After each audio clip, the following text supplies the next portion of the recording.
Hello everyone, this is Swati. Welcome to Shriji classes. जैसा कि class 11th में हम लोगों ने स्टेट्स ऑफ मैटर का बहुत सारा पोर्शन पढ़ लिया था। रियल गैस के बारे में बात हो रही थी। तो रियल गैस के बारे में जो बात हो रही थी वो ये हो रही थी कि अगर जो मॉलिक्यूल्स हैं या गैस जो ली गई है वो आइडियल गैस से डेविएट कर रही है, ठीक है। क्योंकि हम लोगों ने दो ग्राफ पढ़े थे, फिर से थोड़ा करना पड़ेगा क्योंकि क्लास थोड़ी सी डिले हो गई है, 2-3 टर्म से हुई नहीं है, ठीक है। तो हम लोगों ने एक ग्राफ पढ़ा था स्टेट्स ऑफ मैटर में, प्रेशर, ठीक है, प्रेशर वर्सेस वॉल्यूम के रिस्पेक्ट में। तो जो हमारी तो जो हमारी रियल गैस थी वो आइडियल गैस से डेविएट कर रही थी। तो वॉल्यूम इधर जाने पर बढ़ेगा, वॉल्यूम प्रेशर ऊपर जाने पर बढ़ेगा, ठीक है। तो जैसे जैसे हमारी आइडियल गैस बिहेव कर रही थी, हमारी आइडियल गैस अगर ऐसे बिहेव कर रही है तो जो हमारी रियल गैस है वो थोड़ा सा इससे अलग बिहेव कर रही है। एक जगह ऐसा पॉइंट आया था जहां पे रियल, ये हमारी आइडियल गैस है और ये हमारी रियल गैस है, ठीक है। तो रियल गैस और आइडियल गैस क्या कर रही थी, अलग तरह से बिहेव कर रही थी, और जो हमारी रियल गैस है आइडियल गैस से डेविएट कर जा रही थी, ठीक है। तो ये हम लोगों ने देखा था, ठीक है। तो हम लोगों ने पाया कि रियल गैस जो है, बॉयल्स लॉ, चार्ल्स लॉ, जो भी गैस लॉज है वो फॉलो नहीं कर रही थी, ठीक है, ठीक है। तो अब दो क्वेश्चन अराइज हुए थे, दोनों क्वेश्चन अराइज हुए थे। पहला क्वेश्चन हमारा ये अराइज हुआ था इस कंडीशन पे कि व्हाई डू गैस डेविएट, क्यों ये, अगर हम रियल गैस आइडियल गैस की बात करें, जैसे हमने H2 N2 CO ऐसी गैसेस ली थी, हीलियम लिए थी, CH4 ली थी, हाइड्रोजन गैस ली थी, तो सब डेविएट कर रही थी, ठीक है। तो ये जो डेविएशन हो रहा है वो क्यों हो रहा है, पहला आइडियल गैस से why do real gas deviate, पहला चीज तो ये होगी। सेकंड क्वेश्चन ये था, ऐसी कौन सी कंडीशन है जिसमें जो गैसेस है वो डेविएट कर रही है, what are the condition in which real gas deviate from ये।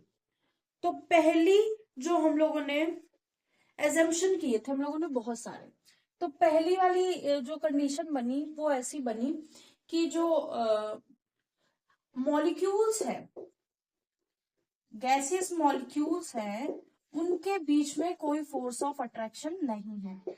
एक ये वाला हम लोगों ने एजम्पशन लिया था, ठीक है।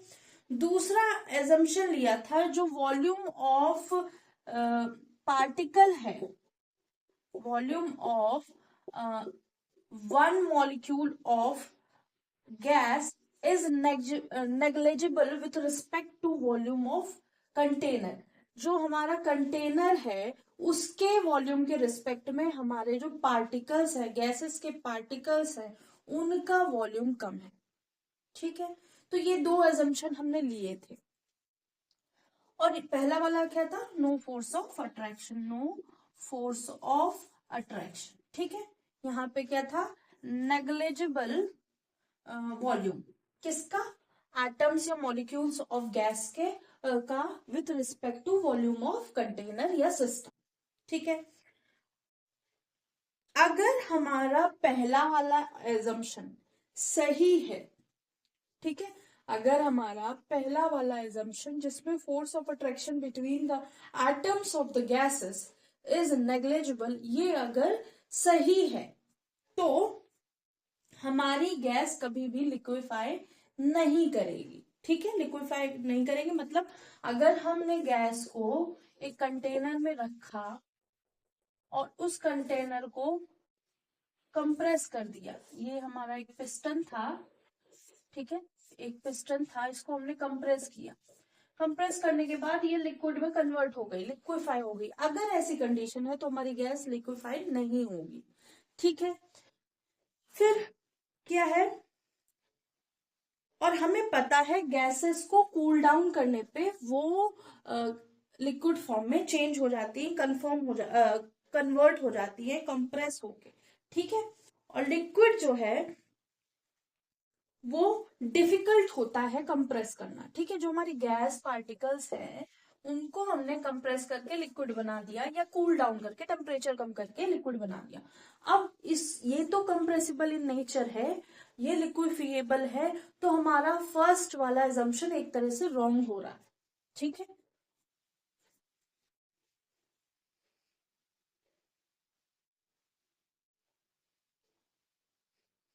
तो इसका मतलब ये हुआ, ये जो कहानी कही इसका मतलब ये हुआ, जो there is enough force of attraction, यहाँ पे फोर्स ऑफ अट्रैक्शन है between the molecule, powerful force of attraction है बिटवीन द मॉलिक्यूल, लेकिन लेकिन क्या हो रहा है, द फोर्स ऑफ रिपल्शन जो है वो ज्यादा पावरफुल है, और वो प्रिवेंट कर रहा है स्क्वैशिंग ऑफ टिनी पार्टिकल्स। मतलब कहने का कि क्योंकि हमें पता है गैस को प्रेशराइज करके हम लिक्विड फॉर्म में बना सकते हैं, उसका सबसे इजीएस्ट एग्जांपल क्या है, एलपीजी गैस सिलेंडर, ठीक है। और हमको ये भी पता है अगर हम कूल डाउन करें गैसेस को, जैसे वेपर्स को, ठीक है, या फिर कोई भी गैस को, नाइट्रोजन को, या कोई भी गैस है हमारे पास, उनको हम कूल डाउन करें प्रॉपर टेम्परेचर पे तो वो लिक्विड में कन्वर्ट हो जाती है, ठीक है, ये हम लोगों को पता है। लेकिन जो फोर्स ऑफ अट्रैक्शन है वो पावरफुल है, लेकिन इतना पावरफुल नहीं, क्योंकि जो फोर्स ऑफ रिपल्शन है between the टिनी particles of the gas, वो आपस में या पास आने में उनको प्रिवेंट कर रहा है, उनको मना कर रहा है, ठीक है। एक तरह से कह सकते हैं फोर्स ऑफ अट्रैक्शन इतना नहीं है जितना फोर्स ऑफ रिपल्शन है between the molecule gaseous form में, ठीक है, क्योंकि कंडीशन वैसी हो जा रही है। इतनी बात समझ में आई?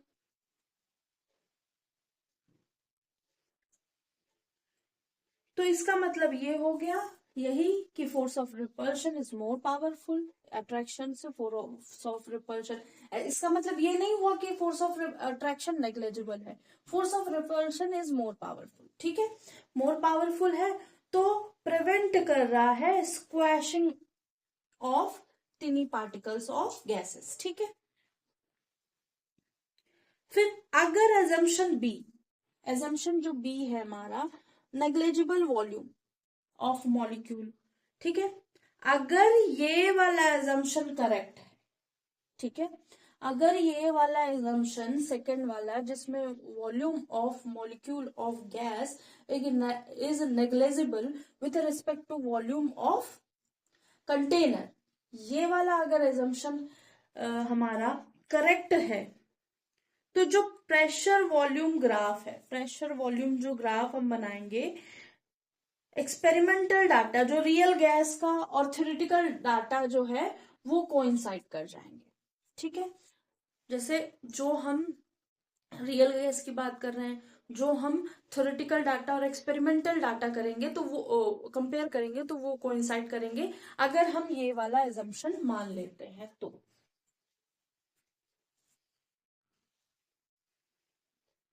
एक्सपेरिमेंटल डाटा रियल गैस का और कैलकुलेटेड डाटा जो बॉयल्स लॉ ने दिया है वो वाला, ठीक है। तो होप सो ये वाला लास्ट टर्न पे आप इससे पहले वाली जो क्लास थी वो देखेंगे, समझेंगे। अब हम जो कहानी बताने जा रहे हैं, तो जो हमारे जो गैस थी PV is equal to NRT हम लोग ले रहे थे इक्वेशन, आइडियल गैस इक्वेशन के लिए, इसमें कुछ चेंजेस हमको देखने को मिले, या हम चेंजेस साइंटिस्ट ने रिसर्च करके इसमें कुछ चेंज करके जो रियल गैस का बिहेवियर था वो बताने की कोशिश की, ठीक है। तो होप सो इसमें जो भी आपको लगा हो सही वो नोट कर लीजिएगा अपनी भाषा में। बाकी हम डेविएशन की बात करते हैं, थोड़ा बहुत लास्ट टाइम पे लिखवा दिया तो मुझे याद नहीं है, मुझे देखना पड़ेगा, इसलिए आप फिर से रिपीट करना ज्यादा सही होगा, क्योंकि कोई कोई चीजें रह जाती हैं। तो इसको रब करते हैं, आगे की बात करते हैं। अब जैसा कि ग्राफ में हम लोगों ने देखा, इधर साइड ग्राफ बना देते हैं कि जो हाई प्रेशर से रियल गैस हमारी डेविएट कर रही थी, ठीक है। तो रियल गैस का जो डेविएशन था वो इसलिए था क्योंकि जो मॉलिक्यूल्स से इंटरेक्शन करना शुरू कर रहे थे, ठीक है, मॉलिक्यूल्स आपस में इंटरेक्ट कर रहे थे, ठीक है। आज रियल गैस पूरा खत्म करेंगे, फिर liquefaction of gas next class में करेंगे।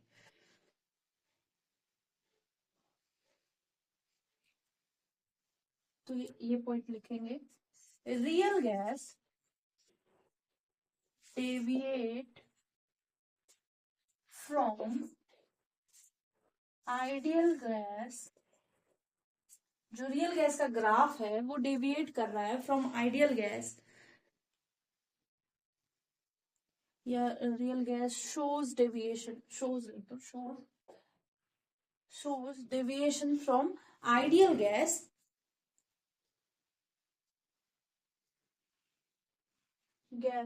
law because molecules interact with each other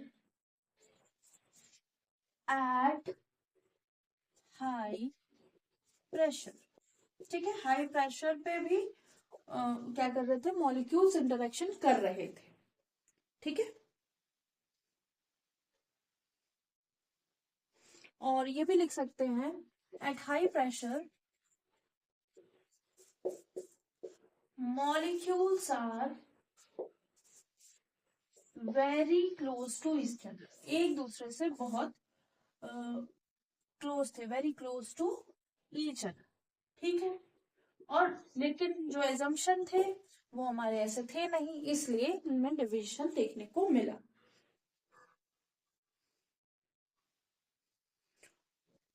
अब मॉलिक्यूल पास आ गए तो इंटरेक्शन करेंगे, इंटरेक्ट कर रहे हैं एक दूसरे से, इंटरेक्शन करेंगे। जो हाई प्रेशर होगा, जब हाई प्रेशर होगा तो कहा था मैंने कि कंटेनर के अंदर गैस रखी है, वो गैस के मॉलिक्यूल्स क्या कर रहे हैं, स्ट्राइक कर रहे हैं वॉल्स पे अपने फुल इम्पैक्ट से। तो जब हाई प्रेशर होगा तब ऐसा नहीं हो रहा होगा, ठीक है। तो ये वाला पॉइंट ऐसे लिखेंगे कि जो इसको लिखेंगे ऐसे,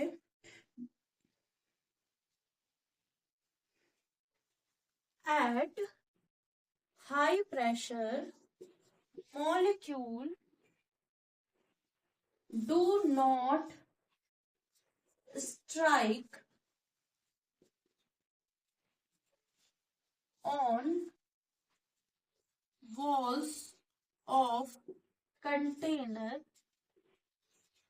जो मॉलिक्यूल्स हैं वो अपनी पूरी क्षमता से स्ट्राइक नहीं कर पा रहे हैं, ठीक है। तो molecules eight high pressure molecule do not strike on wall of container with full impact, with full impact. अब इतना डिटेल से नहीं पढ़ाते हैं, अगर एक एक लाइन आप पढ़ेंगे तो काफी चीजें निकल के आएंगी। अगर क्लास में आप पढ़ेंगे तो इतना डिटेल में टीचर्स नहीं पढ़ाते, कोचिंग में भी नहीं पढ़ाते, बोर्ड के पर्पज से, ठीक है। तो अगर आपको पढ़ना है तो फिर देखना पड़ेगा पूरी क्लास, हो सकता है थोड़ी बहुत बोरिंग हो जाती हो, लेकिन पढ़ना तो पड़ेगा, ठीक है।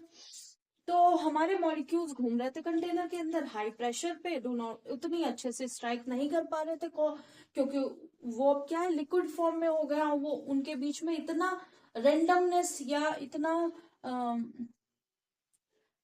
हौच पौच नहीं है, ठीक है। अब वो कुछ सेटल डाउन हो गए गैसियस कंडीशन से।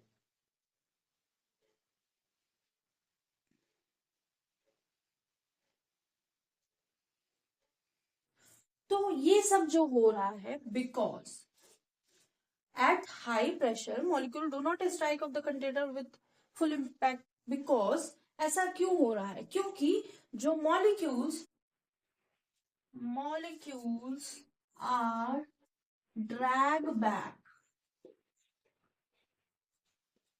by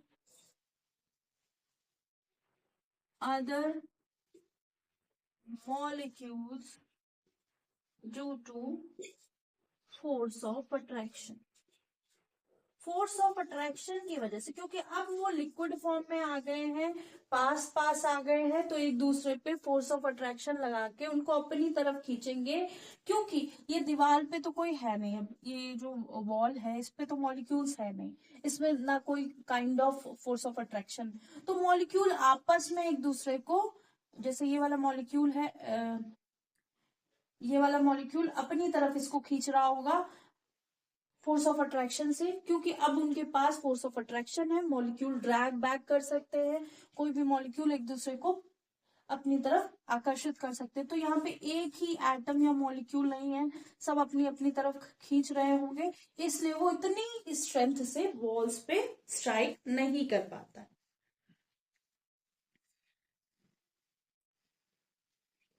और ये सब जो है, दिस अफेक्ट द प्रेशर, ठीक है, exerted by molecule on the wall. तो ये लिखने की जरूरत नहीं है, इतना पता है कि अब इतनी तेजी से स्ट्राइक नहीं करे।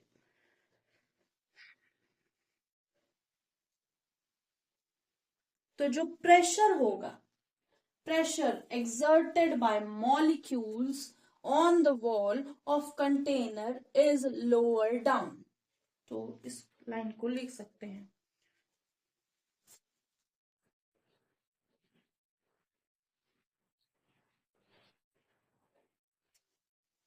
इन सब के बाद ये वाला पॉइंट लिखना, the pressure on thus pressure on the wall of container is lower down। The pressure exerted by molecule on the wall of container is lower down। उसको क्या कर देंगे, लोअर डाउन कर देंगे by ideal gas, by the ideal gas से कम अब pressure लगने लगेगा, ठीक है, बाय आइडियल गैस। तो जो P एग्जैक्ट होगा वो क्या होगा, P exact equal to P,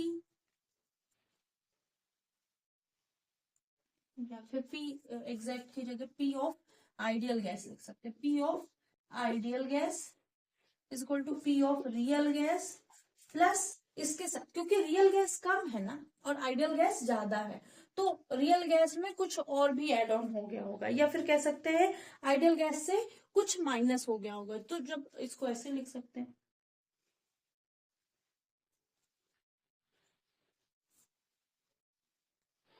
P real, pressure of real gas is equal to P ideal, ideal से कुछ कम हो गया ना, तो वो जो कम हुआ AN² अपॉन V², ठीक है। यहाँ पे A क्या है, कांस्टेंट, A जो है वो कांस्टेंट,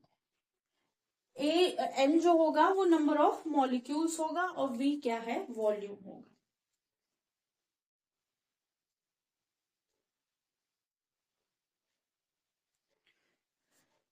अभी अट्रैक्शन फोर्स आ चुका है, बहुत इफेक्टिवली आ चुका है, इसको ही रीअरेंज करके क्या लिख दिया है, P ideal is equal to P real plus ये, तो P ideal is equal to P real plus AN² upon V², ठीक है।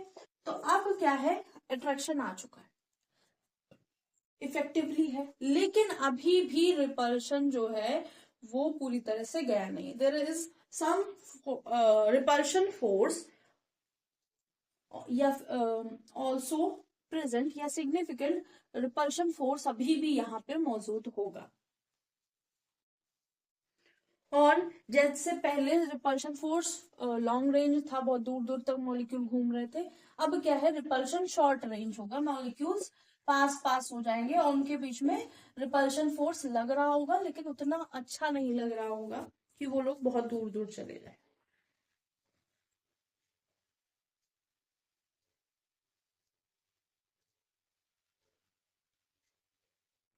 और जब मॉलिक्यूल्स बिल्कुल एक दूसरे से सटे हुए होंगे, ठीक है, सटे हुए रखे हुए होंगे, एक मॉलिक्यूल ये एक मॉलिक्यूल ये, तब हाई प्रेशर पे ऐसी कंडीशन बन रही होगी और इनके बीच में अच्छा अट्रैक्शन होगा, रिपल्शन बहुत कम होगा।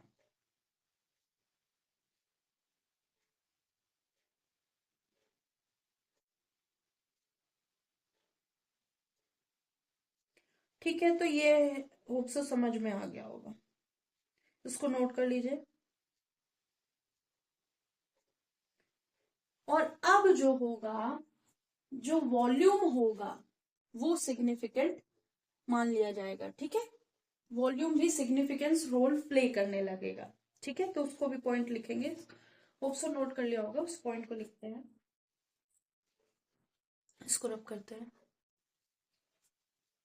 तो प्रेशर में हम लोगों ने एक तरह से करेक्शन कर लिया है पहले, अब वॉल्यूम की बात कर लेते हैं। देखो, repulsion force cause the molecule behave as small but impenetrable sphere, मतलब उसको एक मजबूत स्फेयर बना दिया है रिपल्शन फोर्स की वजह से। इस जो मॉलिक्यूल है उसके अंदर कुछ भी पेनेट्रेट नहीं कर पाएगा, ठीक है, ये एक जनरल उसमें बात कही गई है। जो वॉल्यूम है occupied by molecule also becomes significant. अब क्या है, जो मॉलिक्यूल है कंटेनर के अंदर है वो पास पास है, ठीक है, जो मॉलिक्यूल का वॉल्यूम है अब वो सिग्निफिकेंट माना जाएगा, ठीक है, उसको भी एक तवज्जो दिया जाएगा। Because instead of moving in, जो अब हम अभी तक हम v की तरह यूज कर रहे थे, अब उसको हम यूज करेंगे v माइनस एन बी की तरह। जो कुछ अभी जो भी बातें हम लोग v की तरह यूज कर रहे थे, अब हम v माइनस एन बी की तरह यूज करेंगे, जहां पे b जो है हमारा कांस्टेंट है, ठीक है, जो b जो हमारा कांस्टेंट है, ठीक है, और जो एन बी है वो total volume occupied the molecule themselves. जो एनबी है वो है total molecule occupied by molecule. जो टोटल क्या किया मैंने, टोटल वॉल्यूम लिखना था, total volume occupied by the molecules. NB जो है वो क्या है, total volume occupied by the molecules, ठीक है। मतलब अगर ये हम कहें कि ये पूरा वॉल्यूम है, ठीक है, इस पूरे वॉल्यूम को कंप्रेस किया, पास पास आ गए, तो ये क्या हो गया, अब ये टोटल वॉल्यूम है जो मॉलिक्यूल्स पास पास है उनका, ठीक है।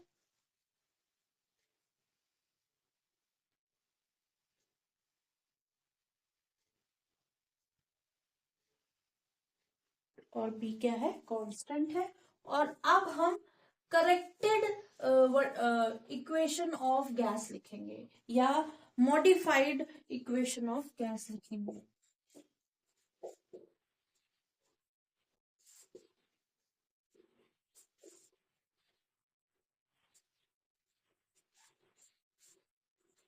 और इसी को रियल गैस इक्वेशन भी कहते हैं।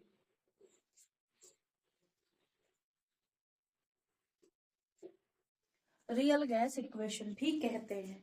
अब इसका नाम क्या है, इसका नाम है मतलब सॉरी, इस इक्वेशन है P के साथ, P जो रियल वाली थी उसके साथ ऐड करा था हमने A N square upon V square, और v के साथ v से हमने एन बी माइनस कर दिया, ठीक है। p plus A N square upon V square bracket close multiplied by v minus N B is equal to N R T, ये क्या है, कांस्टेंट। तो ये जो इक्वेशन बनी, इसी इक्वेशन को कहते हैं वंडर वॉल्स इक्वेशन, ठीक है। वंडर वॉल इक्वेशन कहा जाए, मॉडिफाइड इक्वेशन ऑफ गैस कहा जाए, रियल गैस इक्वेशन कहा जाए, तो सारी यही है।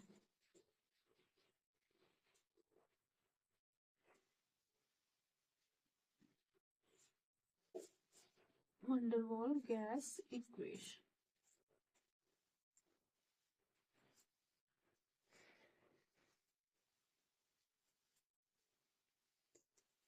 या फिर corrected PV form of equation, ठीक है, corrected pressure volume gas equation भी बोल सकते हैं।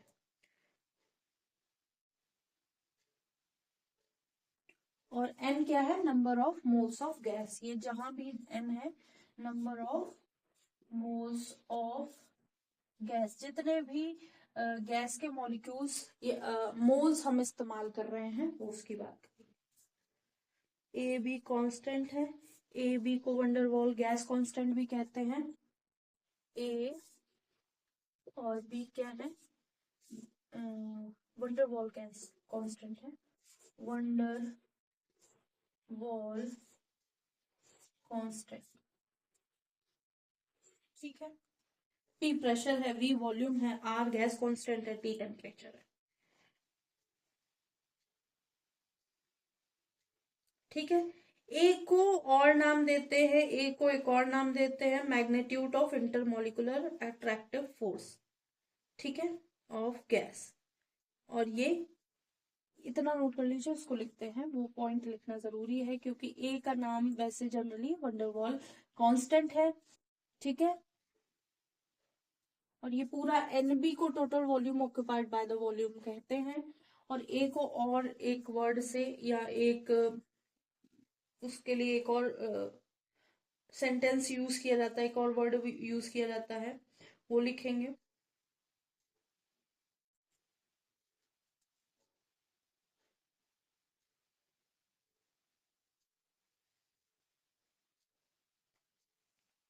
तो अभी तक जो हम बात कर रहे थे प्रेशर और वॉल्यूम की बात कर रहे थे, अब जो नेक्स्ट बात करेंगे वो हम लो टेम्परेचर की बात करेंगे, ठीक है। होप सो ये नोट कर लिया होगा, इसको रब करते हैं।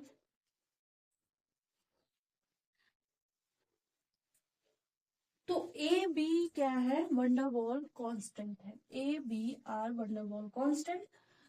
इनकी वैल्यूज डिपेंड करेंगी, depends on characteristic of gas, gas की गैस जैसी कैरेक्टरिस्टिक होगी उसके हिसाब से दी जाएंगी। ए और बी गिवन होगी, आपको याद करने की जरूरत नहीं है।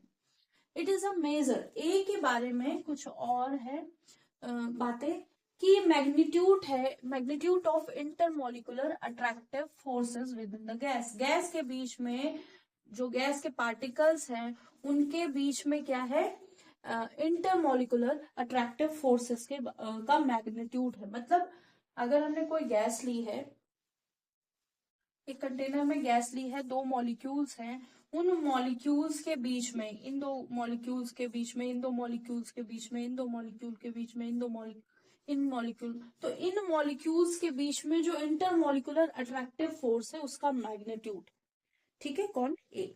और ए जो है वो इंडिपेंडेंट है टेम्परेचर और प्रेशर से, टेम्परेचर प्रेशर कुछ भी हो ए पर कोई फर्क नहीं पड़ेगा।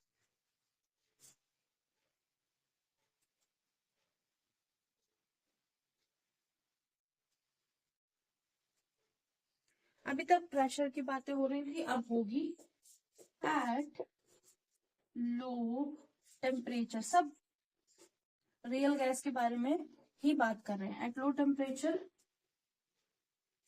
फॉर रियल गैस, ठीक है। लो टेम्परेचर में क्या हो रहा होगा, ऊपर वाले नोट कर लीजिए, फिर से बोल देते हैं, वंडरवॉल गैस जो है वो कांस्टेंट होंगी, A B van der Waals gas constant है, कांस्टेंट वैल्यूज है, ठीक है। कांस्टेंट वैल्यू हमेशा कांस्टेंट रहेंगी उस पर्टिकुलर गैस के लिए, कुछ भी टेम्परेचर हो, कुछ भी प्रेशर हो, कुछ भी वॉल्यूम है, ठीक है। डिपेंड करेंगी गैस हमारी कैसी है, गैस जैसे गैस चेंज होगी ए और बी की वैल्यू भी चेंज होगी, ठीक है। मैग्नीट्यूड ऑफ इंटरेक्शन जो ए है उसको अट्रैक्टिव इंटरमोलिकुलर अट्रैक्टिव फोर्स का मैग्नीट्यूड भी बोलते हैं, ठीक है। तो वैल्यू है एक तरह से, ठीक है। इसका टेम्परेचर प्रेशर से कोई लेना देना नहीं है।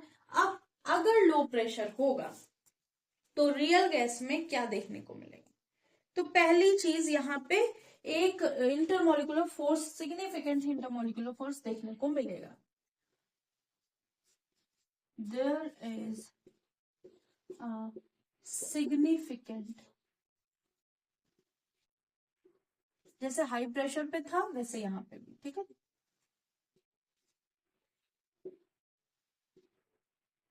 इंटरमॉलिक्यूलर फोर्स किसके बीच में होगा? मॉलिक्यूल्स के बीच में।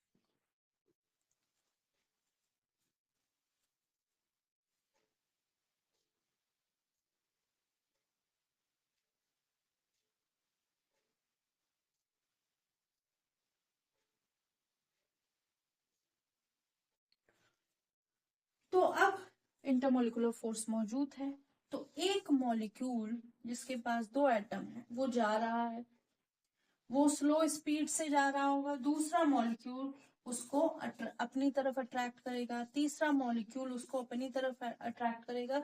तो ये मॉलिक्यूल जहां कहीं भी जा रहा होगा तो बहुत स्लो स्पीड से जा रहा होगा। ठीक है,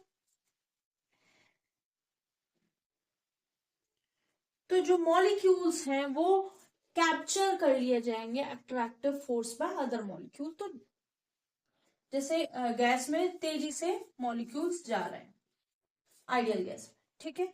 लेकिन रियल गैस में क्या होगा? There is some interactive force, there is some intermolecular force, there is some attractive force. तो वो क्या कर रहा होगा? पीछे खींच रहा होगा, मॉलिक्यूल्स को उतनी स्पीड से जाने नहीं दे रहा होगा। ठीक है,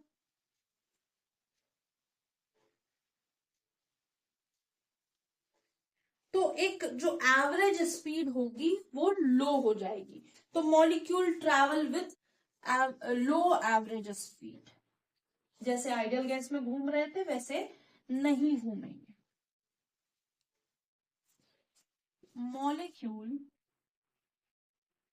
travel with low average speed. ठीक है, मॉलिक्यूल लो एवरेज स्पीड से ट्रैवल कर रहे हैं।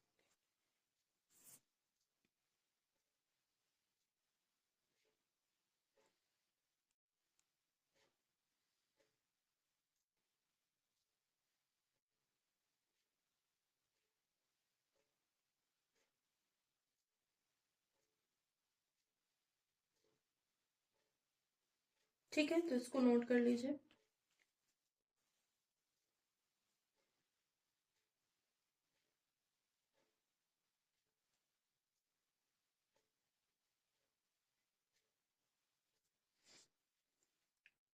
तो अब कौन सी कंडीशन होगी जब real gas behave as ideal gas? ऐसी कौन सी कंडीशन होगी जब रियल गैस जो है हमारी वो आइडियल गैस की तरह बिहेव करने लगेगी? अभी तक तो आइडियल से अलग हो रही थी रियल गैस, अब क्या है? आइडियल की तरह कब दिखने लगेगी? तो real gas ideal gas behaviour show करती है, तभी हमने एक ग्राफ बनाया है प्रेशर वॉल्यूम का।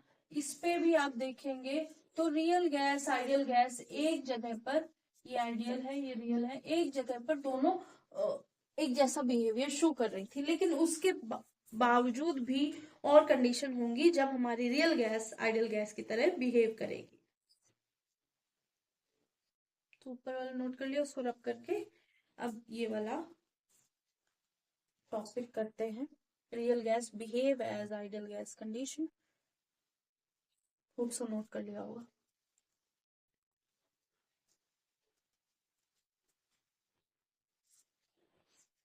Real gas behave as ideal gas अगर टेम्परेचर प्रेशर कुछ इस तरह बिहेव करेंगे कि जो इंटरमॉलिक्यूलर फोर्स नेग्लेजिबल हो जाए, तब रियल गैस आइडियल गैस की तरह बिहेव करने लगेगी। तो इसको हम लोग लिख लेते हैं एक पॉइंट में।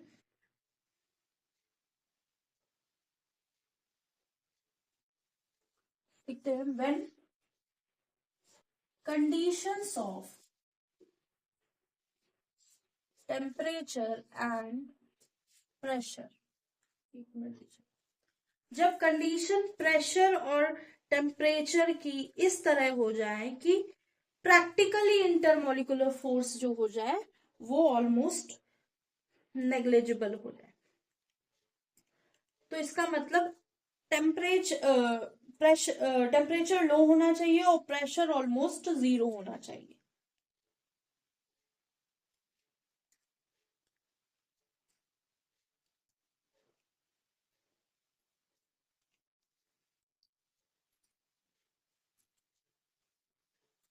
When conditions of temperature and pressure are such that there is negligible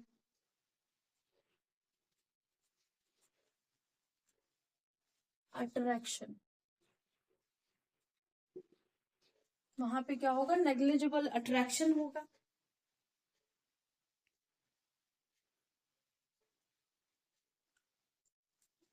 ठीक है, इंटरमोलिकुलर अट्रैक्शन लिखते हैं, नेग्लिजिबल इंटर मॉलिक्यूलर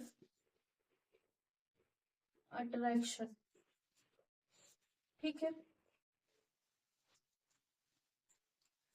तब क्या होगी हमारी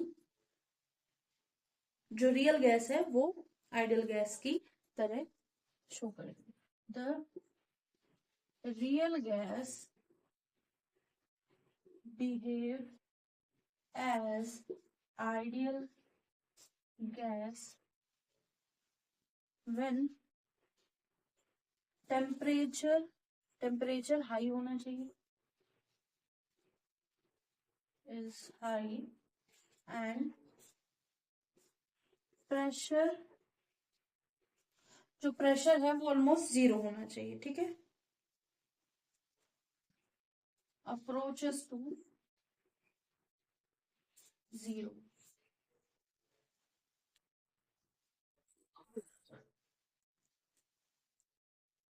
तो इसको नोट कर लीजिए। तो जो रियल गैस है वो आइडियल गैस की तरह कब बिहेव करेगी? जब हमारा टेम्परेचर हाई होगा, प्रेशर 0 ऑलमोस्ट 0 होगा, और इंटरमोलिकुलर फोर्स अगर हम टेम्परेचर प्रेशर कुछ इस तरह रख दे कि इंटरमोलिकुलर अट्रैक्शन जो है वो नेग्लिजिबल हो जाए।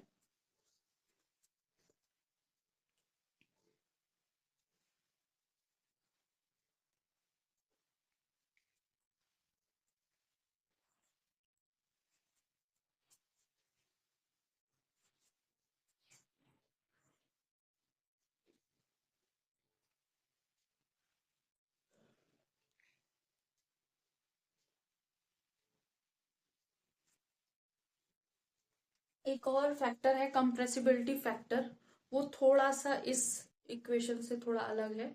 वो भी अगर चेंज हो जाए z, तो अ, जो आइडियल गैस है रियल गैस है वो दोनों डेविएट हो जाती हैं एक दूसरे से। तो उसके बारे में नेक्स्ट टर्न पे बात करेंगे और उसके बाद लिक्विफेक्शन ऑफ गैस स्टार्ट करेंगे। तो 5-10 मिनट का टॉपिक होगा, उसके बाद लिक्विफेक्शन ऑफ गैस होगा। तो अब सो आज की क्लास समझ में आई होगी। जिनको नहीं समझ में आई उससे इससे पहले वाली क्लास जरूर देखें, तो पूरा टॉपिक समझ में आएगा। आज के लिए इतना ही। लाइक कीजिएगा, सब्सक्राइब कीजिएगा, शेयर कीजिएगा, कमेंट कीजिएगा और बताइएगा क्लासेस कैसी लग रही है। आज के लिए इतना ही। Thank you.